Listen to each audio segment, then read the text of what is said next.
말씀은 어제의 본문과 아주 밀접하게 연결되어 있는데요.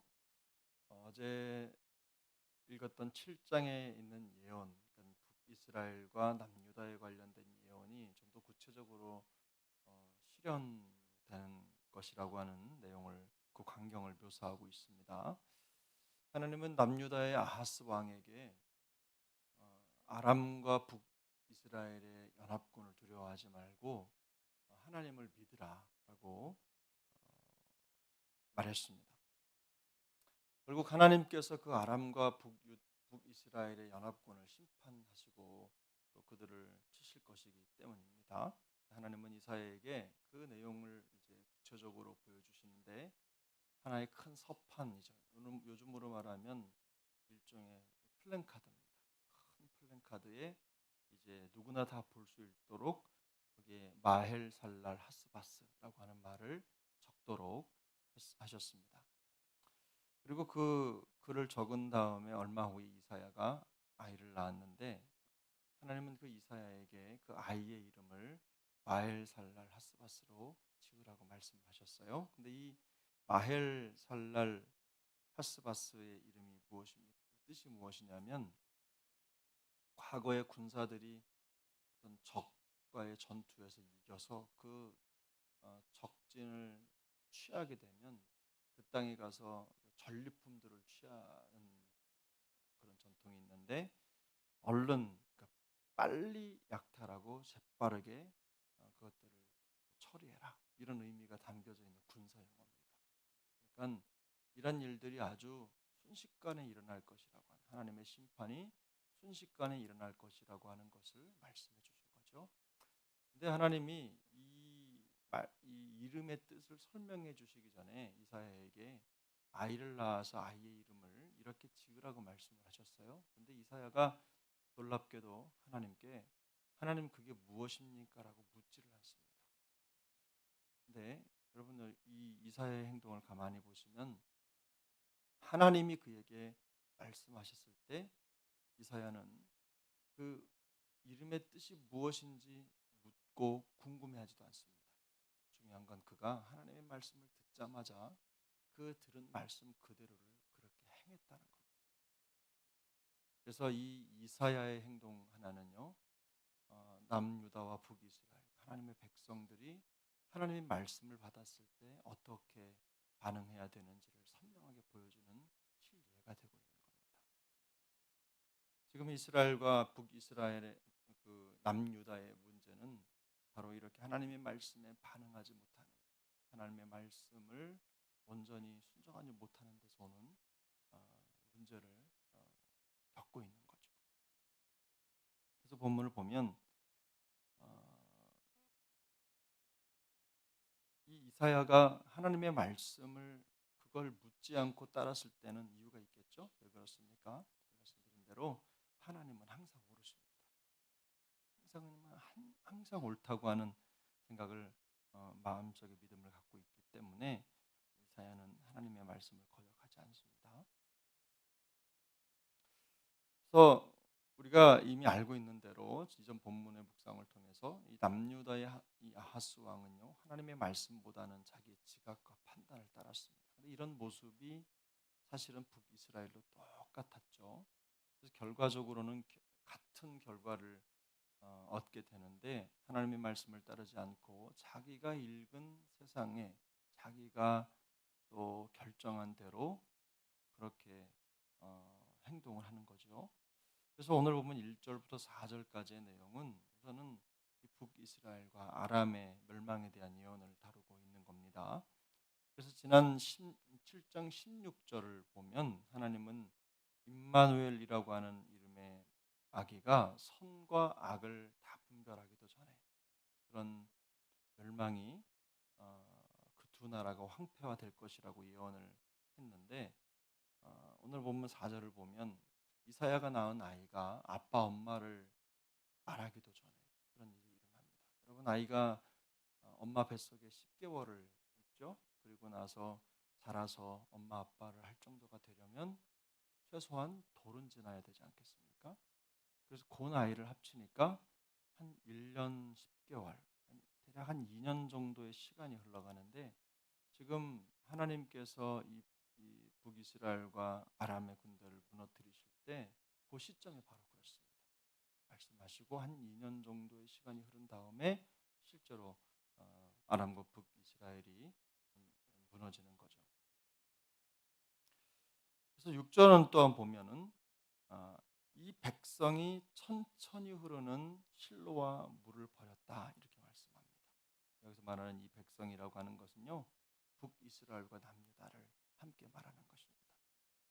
근데 이 북이스라엘과 남유다의 공통점은 뭐냐면 하나님의 말씀을 따르고 그 말씀이 성취되기를 기다려야 할 백성들이 그렇게 하지 않고 그 말씀을 버렸습니다. 그래서 비극적인 최후를 맞이하는 결과를 얻게 되는 거죠. 우리가 읽은 대로 7장 17절의 내용이 또 있는데 10장 17절은 남유다의 모습을 그리고 있습니다. 어제도 함께 읽었었는데 여호와께서 에브라임이 유다를 떠날 때부터 당하여 보지 못한 날을 너와 내 백성과 내 아버지 집에 임하게 하시리니 곧 아수르 왕이 오는 날이라 이렇게 말씀합니다. 근데 이 말씀 당해보지 못한 날을 당하게 될 것이다. 아수르의 손을 잡았기 때문에 그 내용이 오늘 본문의 7절과 8절에 조금 더 자세하게 기록이 되어 있는데 우리 한번 7절과 8절을 함께 읽어보겠습니다. 그러므로 주 내가 흉용하고 창일한 큰 하수 곧 아수르 왕과 그의 모든 위력으로 그들을 뒤덮을 것이라. 그 모든 골짜기에 차고 모든 언덕에 넘쳐 흘러 유다에 들어가서 가득하여 목에까지 미치리라. 임마누엘이 그가 펴는 날개가 내 땅에 가득하리라 하셨느니라. 아멘. 여기 본문에 말하는 큰 하수란 성경이 설명하고 있는 대로 남유다가 의지했던 하수를 말합니다. 그러니까 이사야는 그 큰 하수가 그들을 뒤덮을 것이며 모든 골짜기에 차고 넘치고 언덕에 흘러와서 언덕을 넘칠 것이라고 말합니다. 근데 중요한 건 북이스라엘을 완전히 휩쓸어 버렸던 것과는 다르게 이 물이 목까지 찰 것이라고 얘기하죠. 이 목까지 차면 목숨은 건졌잖아요. 하나님은 이 모든 흐름을 주관하시면서 남유다를 완전히 멸하시지 않고 그들의 생명, 목숨만큼은 살려주신 거예요. 어떤 기회를 주셨을까요? 이 북이스라엘의 멸망과 황폐화되는 과정을 지켜보면서 그들에게 다시 한번 회복의 기회를 준 겁니다. 회개의 기회를 준 것이고 하나님의 말씀으로 돌아오도록 그들을 이끄시는 거죠. 물론 남유다는 그렇게 하지 않습니다만 그래서 유다가 이런 결과를 초래한 이유는 실질적으로 북이스라엘과 동일한 경로를 갔기 때문에 이런 일을 겪게 되는 것입니다. 하나님의 백성으로 일컫던 나라들이 자신의 안전을 위해서 하나님을 선택하고 그의 말씀을 선택하는 대신에 세상이 보여주는 세상 왕의 능력을 의지했기 때문이라는 거죠. 그래서 결국은 이 아수르를 통해서 하나님의 백성이라고 일컫던 북이스라엘과 남유다는 비극적인 과정을 겪게 되는 겁니다. 근데 여러분 우리가 여기서 주목해 봐야 할 표현들이 있는데 6절을 보면 천천히 흐르는 실로와 물이라는 표현이 있고 7절을 보면 흉용하고 창이랑 큰 하수라는 표현이 있습니다. 여기서 말하는 천천히 흐르는 실로와 물이라고 하는 표현은 하나님의 약속, 말씀의 성취가 이루어지는 과정을 얘기하는 거고 여기 보면 흉용하고 창이랑 큰 하수라는 것은 아수르를 의미한다고 말씀을 드렸죠. 결국에는 우리 그리스도인들이 볼 때 하나님을 믿는 사람이 볼 때 하나님의 말씀을 믿고 따르는 믿음은요 어떻게 하면 세상 사람들이 볼 때는 우스운 과정이 될 수도 있다는 거예요. 흉용하고 창이랑 큰 물에 비교해 봤을 때 잔잔하게 흐르는 그냥 이런 아주 색감 같은 물로 보이는 하나님의 약속을 의지하고 살아가는 믿음이 그만큼 연약해 보일 수 있다는 것을 의미하는 겁니다. 수많은 사람들은 북이스라엘과 남유다처럼 그래도 그럼에도 불구하고 하나님의 말씀을 붙잡고 말씀을 선택하고 믿음을 선택해 가는 삶이 아니라 결국은 눈에 보이는 대로 강력해 보이는 세상의 능력을 의지하게 돼 있다는 겁니다. 그런데 그때의 하나님의 백성들은 어떻게 해야 되느냐? 그럼에도 불구하고 하나님의 말씀을 선택해야 된다. 우리가 이 세상 가운데에서 믿음으로 살아간다는 건요, 세상 사람들이 우리를 볼 때는 정말로 위험천만한 삶을 사는 것이거든요. 뭔가 확실하게 붙잡히지 않는 그런 길을 가는 것과 다르지 않다는 겁니다. 그렇게 보인다는 거죠. 그런데 여러분, 성경은 뭐라고 말씀합니까? 우리가 하나님의 신실함을 인정하고 그분을 의지할 때 그분이 우리의 요새가 되시고 능력이 되십니다. 그래서 히브리서 기자는 10장 22절 23절에서 이렇게 말합니다. 우리가 마음의 뿌림을 받아 악한 양심으로부터 벗어나고 몸은 맑은 물로 씻음을 받았으니 참 마음과 온전한 믿음으로 하나님께 나아가자. 또 약속하신 이는 믿으시니 우리가 믿는 도리의 소망을 움직이지 말며 굳게 잡고. 무슨 말입니까? 약속하신 이는 믿으시다라고 하는 것은요, 우리에게 구원하신 구원을 약속하시고 그 구원을 이루시는 하나님은 신실하신 분이시라는 뜻이에요. 뒤집어서 말하면 하나님은 이 세상에 오직 믿을 만한 존재라는 뜻입니다. 다른 어떤 것에 마음을 두어서는 안 되고 살아계신 하나님을 믿는 것이 성도의 본분일 뿐만 아니라 그분이 바로 우리가 의지할 수 있는 오직 한 분이라는 뜻이에요. 믿음은 결코 세상에서 아무것도 할 수 없는 무등한 사람들이라 하는 허망한 이론이 아니라는 뜻이죠. 믿음은 우리 믿는 자들에게는 하나님의 능력입니다. 믿음은 성도가 흉흉하고 창일한 큰 낫수루 같은 이 세상을 이기는 그 세상을 대적해 싸우는 하나님의 능력인 거죠. 그래서 하나님은 우리의 믿음 때문에 우리를 도와 건지시고 우리의 요새가 되시고 우리의 큰 성이 되어주시는 것입니다. 그래서 오늘 성경은 우리에게 아주 단호하게 요청합니다.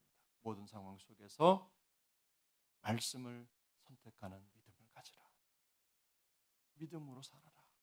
지금 눈에 보기에는 말씀이 쉬 이루어지지 않고 그저 잘 보이지 않는 것 같을지라도 그럼에도 불구하고 끝까지 말씀을 붙잡고 말씀으로 승리해라. 내 생각과 내 계산에 맞지 않는 것처럼 보여도 하나님의 말씀은 항상 옳습니다. 내 판단을 의지하고 살아가는 것이 어리석은 모습인 겁니다. 보이지 않는 하나님을 의지하는 것을 세상 사람들은 어리석다고 말하지만 그렇지 않습니다. 우리가 하나님을 놓는 순간 우리에게는 참혹한 미래가 기다리고 있는 것입니다. 바라기는 우리의 현재의 모든 상황 속에서 하나님을 철저하게 의지하는 그런 하나님을 믿고 따르는 그런 하나님의 백성들 다 되시기를 예수님의 이름으로 축복합니다. 기도하겠습니다. 은혜로우신 하나님 아버지 감사합니다. 오늘도 우리에게 믿음을 주시고 세상 사람들은 볼 수 없는 것들을 믿음의 눈으로 바라보게 하시고 그 믿음을 따라 걷게 해주시니 감사합니다. 하나님, 우리가 하나님을 믿는 그 믿음은 아무것도 할 수 없는 무능한 사람들이나 하는 그런 일이 아닌 줄로 믿습니다.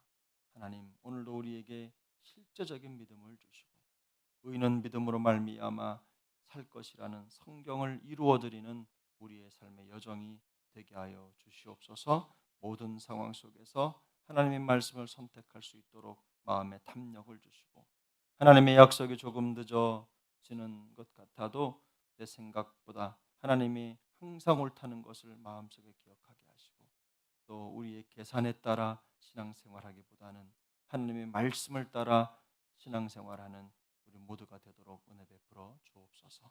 도우실 줄 믿고 존귀하신 예수님의 이름으로 간절히 기도 올리옵나이다. 아멘. 하늘에 계신 우리 아버지여, 이름이 거룩히 여김을 받으시오며 나라가 임하시오며 뜻이 하늘에서 이루어진 것 같이 땅에서도 이루어지이다. 오늘 우리에게 일용할 양식을 주시옵고 우리가 우리에게 죄 지은 자를 사하여 준 것 같이 우리 죄를 사하여 주시옵고 우리를 시험에 들게 하지 마시옵고 다만 악에서 구하시옵소서. 나라와 권세와 영광이 아버지께 영원히 있사옵나이다.